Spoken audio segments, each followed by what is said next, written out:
আসসালামু আলাইকুম গাইস, কেমন আছেন সবাই?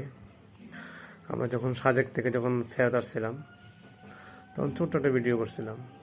ভিডিওর মধ্যে দেখা যাবে, আপনি দেখবেন চারপাশে অনেকগুলো ঘর আছে এবং এই ঘরগুলো তারা এত দূর থেকে যে বাজার নিয়ে আসি, জিনিসপত্র কিনে এনে এখানে যে রান্না বান্না করে খায়, কত যে কষ্টের, আসলে তারা ছাড়া কেউ জানে না।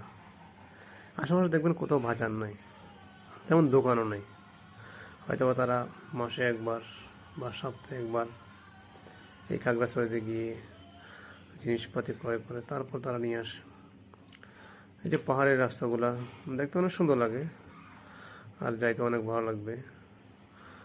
বিশেষ করে যে চাঁদের গাড়িগুলো আছে ওইগুলোতে চড়ে যদি আপনি যান তাহলে আরও ভালো লাগবে। যদি পার্সোনাল যদি কোনো গাড়ি থাকে ওই গাড়ি, যদি মোটর সাইকেল থাকে তাও ভালো লাগবে।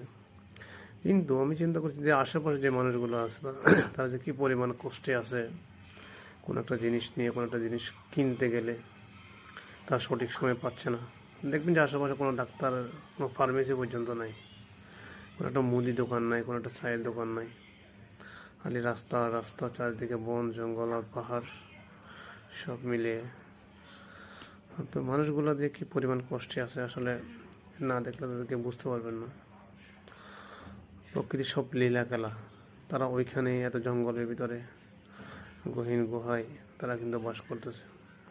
সেই দৃষ্টিতে যদি খেয়াল করে আমরা যে কত সুখে আছি, কত শান্তিতে আছি, আশেপাশের সব দৃশ্য দেখলেই তো বোঝা যায়।